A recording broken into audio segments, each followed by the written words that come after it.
Hey friends, Dave Paulides, Can-Am Missing Project. Yes, that is Huck L. Berry, the executive producer of our show. Oh, and she's really excited to be here, aren't you, Huck? Yeah, you're a good girl. Yeah, you're a good girl. Oh, you're so pretty. Yeah, you got a good bath. All nice and clean. You even like being clean, don't you? Yeah. Oh, Dad's a good girl. Dad's a good girl. Yes, a good girl. All right. We've got two exciting cases for you today. And we're going to get into those. A couple of things. There was a news article about Sequoia National Park. And Sequoia is right next to Yosemite. And the big news there is that wolves have finally made their way into Sequoia. Now, some questions came up a couple weeks ago. Does bear spray work against wolves and mountain lions? It does. And remember, if you're going to walk with that spray, keep it in an area you can get to it quickly. Don't put it in your backpack. Don't put it in a pouch on the back of your pack where it's hard to get into, because sometimes these things happen quickly. That's why I've recommended that you carry it on your belt and quickly accessible. But yeah, it works. And yeah, they are there in that park. Now, it's true, wolves very, very rarely will attack a human. But they have. Very rare, but they have. Same with coyotes. They have, but it's rare. So, better to be safe than sorry. Practice safe trail practices. Now, you guys know that we have this Alaska cruise coming up later this summer. I'm excited for it. I'm seriously jacked up for it. It's going to be a ton of fun. It's a ton of fun because we have two different sides to this cruise this year. We have the Missing 411 side, and we have some great speakers, and we have the Bigfoot side, and there are some great people coming on that side as well. So please, if you want to come, you can be entertained by both sides. In fact, there will be no overlap on that shift between presentations. It's going to be a blast. And we've got some great excursions. It's going to be a lot of fun. Excursions, yes, that the ship offers, but no, we've got excursions that we offer where you can go hang out with us for an entire day, fishing, whale watching, all kinds of neat things.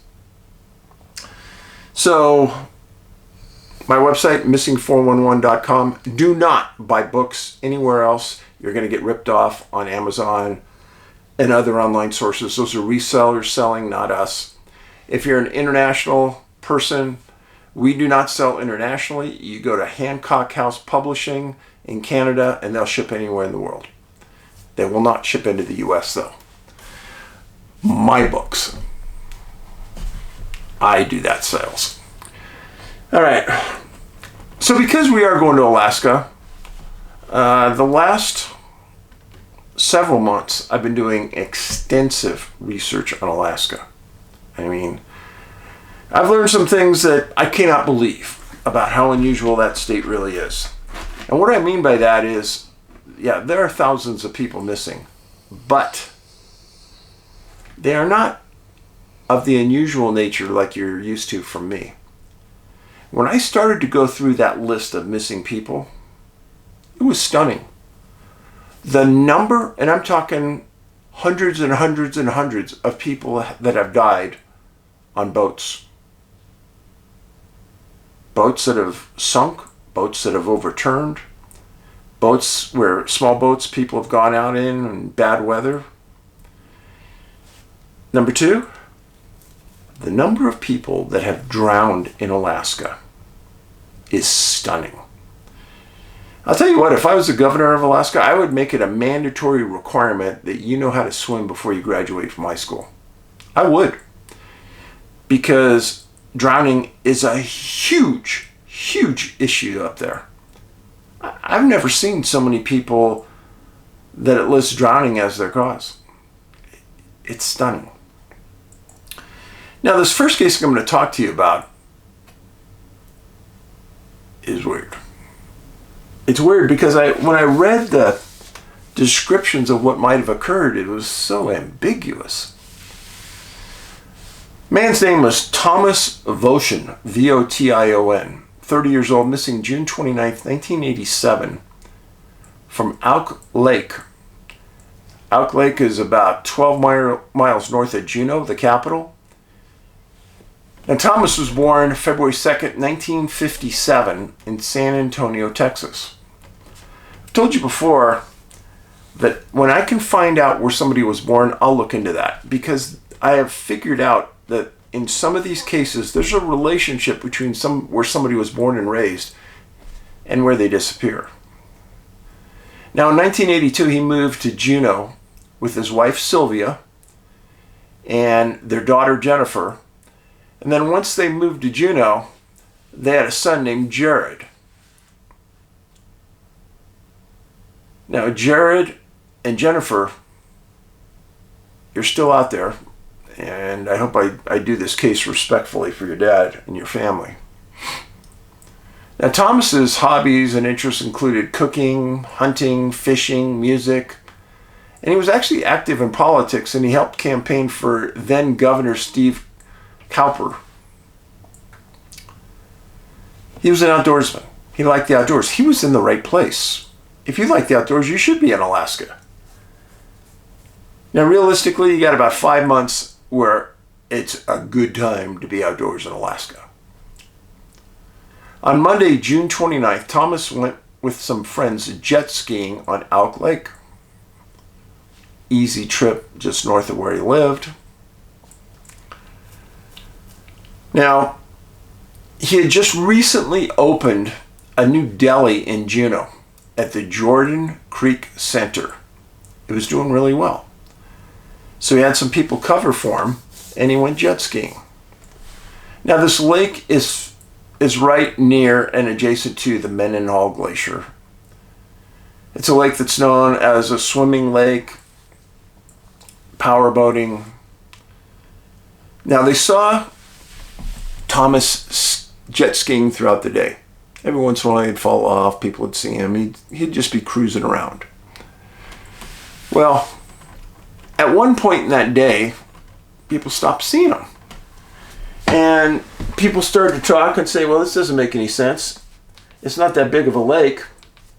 We should have saw him. Now, again, the outlet for the lake is called Elk Creek, and that flows into Elk Bay. The lake's surface is only 177 acres, and the maximum depth is 113 feet. Not that deep. The lake drains an area of 2,500 acres,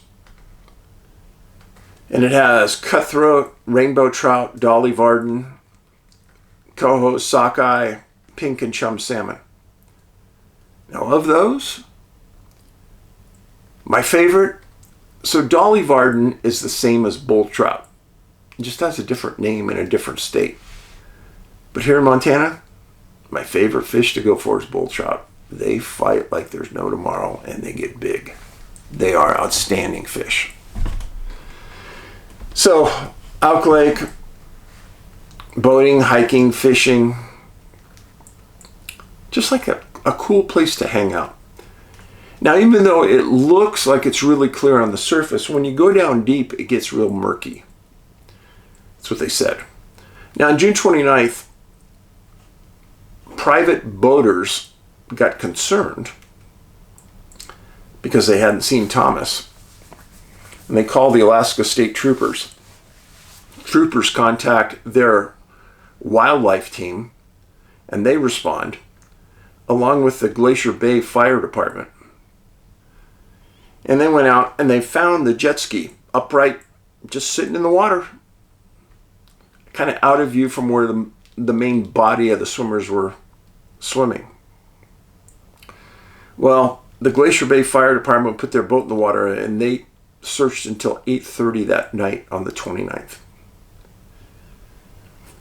June 30th, nobody was quite sure where to start looking.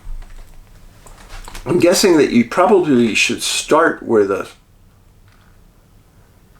jet ski is, unless there is a serious flow of water that could have moved the ski.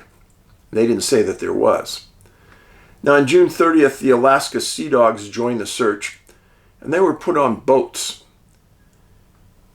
And the Alaska State Troopers were in the water searching by diving. Now, the Sea Dogs said what we all know is you put a dog in a boat, and they could smell the surface of the water, and if it's a cadaver dog, they could smell the bubbles coming up from the body if it's in the lake. Searchers and the troopers said that there were conflicting statements made by the witnesses on the lake. Some of the people said they saw him swimming just outside the bounds of where the swimming area was. Other people said no, he wasn't there. The reason we called is because we hadn't seen anybody. We hadn't seen him swimming, and we hadn't seen the jet ski for a long time, and that's why we called first responders. So the statement from them was, there's a little bit of confliction here. Now, the headlines are important. Missing Juneau man may have drowned. Man presumably drowned after falling off jet ski. Divers search for jet skier.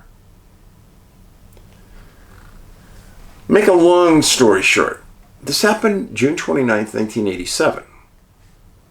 Thomas has never been found. His jet ski goes out of sight and he disappears. How weird is it that he doesn't disappear in front of everybody on shore? I think that's odd. Point of separation. Water. No evidence of where he was. No witnesses of what happened. There is an active NABS case on this incident. And why is that important? So NABS is the the USA repository for missing people's DNA. If they ever pull up a bone or something from the lake and they think it's human, they could get the DNA from the bone and see if it is Thomas's. And because there's still an active case, it means he has never been found. I put this in the classification of a water disappearance for a multitude of reasons. The number one reason, that stated many times in the articles, he was wearing a wetsuit top. Why is that important, Dave? Well, first of all, I've worn wetsuits hundreds of times in my life. Hundreds. If I'm sometimes going to do 2 or 3 dives and I'm in an area that has not really warm water, I'll just wear a wetsuit top. And friends, I can't sink in a wetsuit top without weights on. I mean, that's just the way it is. They said he was wearing a wetsuit top. So I don't understand how you sink like that. I'm just saying. Now, why was he wearing a wetsuit top? Because there was snow on the surrounding hills that was draining into the lake. Water was probably really cold. But because he was wearing flotation, I don't understand how he sank. If he did sink, if he didn't sink, where is he? There you go. Now, Thomas, it's a picture of him. Again, a father, business owner, outdoorsman. The last name Votion is a French name from Texas. Now the next case, also from Alaska. Well, Dave, I think you find things interesting in Alaska. I do. And you will hear more and more and more about this research I did in Alaska in the coming months. No, not every case I'm going to do is going to be about Alaska now, but I've done a ton of work on that state. Now this case is about a missing Russian national. U.S. resident, but Russian national. Vladimir Kostenko. This is Vladimir. 41 years old. Missing October 2018. Reported December 2018. He was an immigrant from Russia living in Washington State. Now this story to me is fascinating, folks. His family said that when he was living in Russia, he kind of lived like a monk. He would fast regularly, meditate, read a lot about religion. Now, just so you know, fasting is really good for your health. It really is. Now, Vladimir's own sister stated that she never met anyone quite like him. Well, that's okay. My sister would say the same thing about me. So, she would. Some guy who studies Bigfoot and missing people. What's wrong with him? Oh yeah, that's it. His occupation was a mechanic, and he had lived originally in a commune in Russia. Later became a preacher in the Ukraine. He was born in the North Caucasus of southern Russia. There were 13 kids in his family, and he was described as the quiet one. In 1999, the Kostenko family moved to the USA. They moved to Walla Walla, Washington. And Vladimir came out, lived several years in Walla Walla, went back to Russia, lived for a few years, then moved to the Ukraine, became a preacher, and then came back to the U.S. and lived in a perimeter, in outskirts of Walla Walla. Walla Walla, if you don't know, beautiful area, kind of like a wine country of Washington. Now, Vladimir was always interested in the purpose in life and the essence of God. He was viewed as a loner. He would work by himself and fix up old cars. He was living on a friend's property in Walla Walla. People stated that he had an unusual affinity for being very efficient at fixing things. Now, a family friend of Vladimir's was a millionaire. He owned a large business that sold electronic parts, like parts for your phone, computer, things like that. And Vladimir knew him peripherally, but the family of this millionaire and Vladimir's family were really close. And this guy knew he could trust Vladimir. So he comes to Vladimir and he says, "Hey, I have a truckload of electronics I need driven to Alaska from the lower 48. Would you do it for me?" Vladimir says, "I can do that. I've always wanted to go to Alaska." Well, the man trusts Vladimir, and so he got in and he drove the truck up to Alaska, to Anchorage. And then during this time, he got to know the company owner. The company owner's name was a guy named Kudrin. Kudrin also, he owned a very small 12-foot by 20-foot dry cabin in the Punches Creek Valley on the west side of Hatcher Pass near Willow, Alaska. At the closest point, it's a 14-mile hike over mountain passes, truly in the middle of nowhere. Kudrin mostly used it for snowmobiling in the winter, some hunting, some trapping. And you say, "Well, Dave, where is that place?" Oh, that's a good question, Ollie.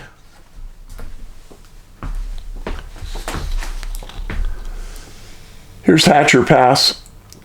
It's right, the cabin is right near Punches Creek. Now, I'll pull this out for you. This is Wasilla, Alaska, right here. Greenway. So, and Tenina. So directly north of Wasilla is the location where Kudrin owned that cabin. Now that's going to be an important point in a second. But this area out here, it's remote beyond remote. I mean, if you wanted to get away from everything, oh yeah. There's this cabin, no running water, no bathroom, no shower. Rough, yes. So, Vladimir knew about this cabin that Kudrin owned. And he asked, well, would you mind if I went and stayed in it for a while? Kudrin says, yeah, sure. But Kudrin was a little worried because Thomas wasn't really experienced in the Alaska wilds. Maybe understood how tough it is. But Kudrin also knew that the cabin was wall-to-wall canned food. Somebody could survive there if they ate minimally for probably 6 months. And Vladimir didn't eat much. That's what everyone said. He ate very minimally. And so Vladimir told Kudrin that he would take 5 pounds of oatmeal in a backpack and he would go up there and spend some time. He didn't say exactly how long. Kudrin told him, you hunted in Washington, right? And he goes, oh yeah, I hunted all the time in Washington. And he goes, well, here, take my rifle and some bear spray, and here's the maps on how to get to the cabin. And in an unusual twist, Vladimir says, no, I'm not taking the rifle, I'm not taking the bear spray. Okay, I'm sorry. I'll be a bit judgmental here. That was not a smart thing to do. Never, ever, ever hike in the wilds of Alaska without bear spray at a minimum. Between you and me, there's no way I'd hike anywhere in Alaska without a big gun. There's no way. So, August 18th, 2018, Vladimir took a taxi from Kudrin's office in Wasilla to the Hatcher Pass Road, gets out, and starts a 14-mile hike up to the cabin. Now, Kudrin told him that your cell phone will work in a few remote spots on the way up. So he gave him a solar panel to charge the phone. And on the way up, there were several times that Vladimir texted Kudrin with pictures and accounts of what was happening, etc. And then in later August and early September, the messages kept coming. And Kudrin said by every account, he loved being up there. And then he told Kudrin that there was plenty of food, enough to last a year. And he said he had no plans about leaving immediately. That was all good. And then October, November, there were no more texts. And November 3rd, Kudrin and Kudrin's brother were both pilots in Alaska. And Kudrin told his brother that he was concerned about Vladimir. He hadn't heard from him in a month and a half. And he wanted to fly up and buzz the cabin and drop off some couple of bags of food for him just in case. So on November 3rd, they took off and they flew over the cabin. The first pass, everything looked closed up. But on the second pass, Vladimir stepped outside. He put his hands on his hip, looked up in the sky. Everything seemed okay. He looked healthy. So they dropped off their 2 bags of food, dropped it from a couple hundred feet. kind of expecting that Vladimir would be hiking out in the next couple weeks. He didn't. On December 23rd,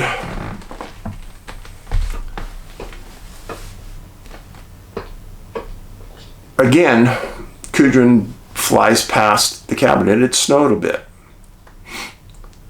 And he notices that there's some snow on the smokestack of the cabin.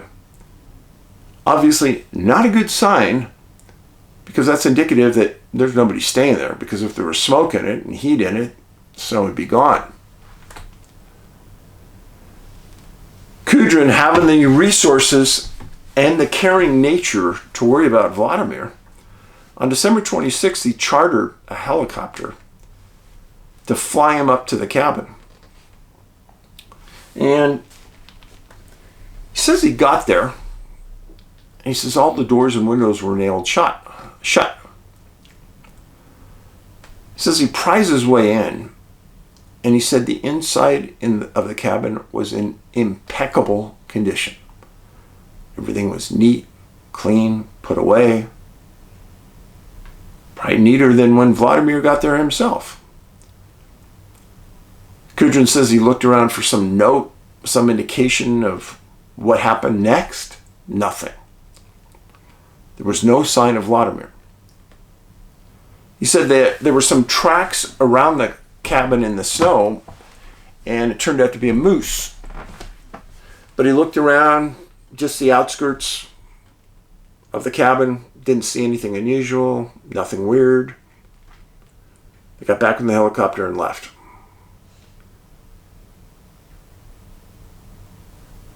Kudrin had the pilot fly the trail from the cabin to where the taxi dropped off Vladimir, just in case he might be walking that trail now. They didn't see anything. So Kudrin gets back home, calls the Alaska State Troopers, and reports Vladimir is missing. Well, within a couple days, 2 Alaska State Troopers joined Kudrin on a snowmobile trip to the cabin up the trail that Vladimir would have taken.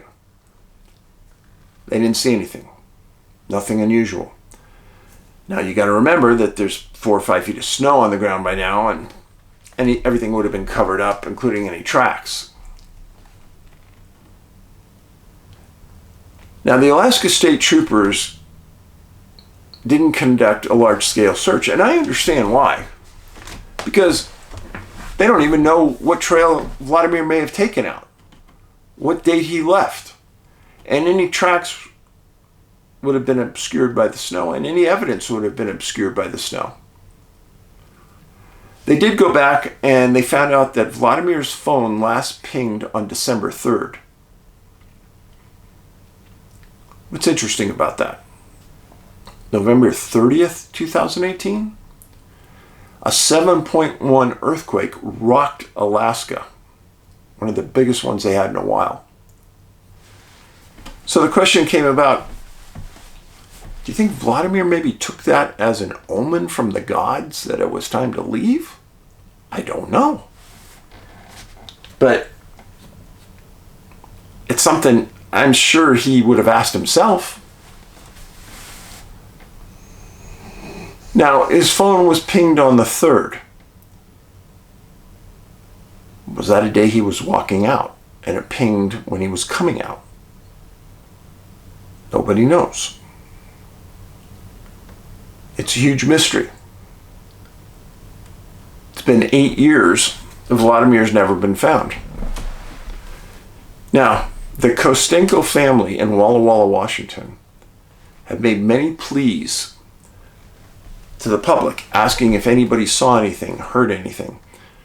There was even some weird rumor going around that about the time that everyone thought he was coming out, that somebody by that name booked a seat on an Alaska Airlines flight, which wasn't true. There was a rumor going around for a couple of weeks that it was, though, that maybe he did come out and never said anything to Kudrin about it. Turned out not to be true. So, all indicators, he's right there still in that area by Hatcher Pass.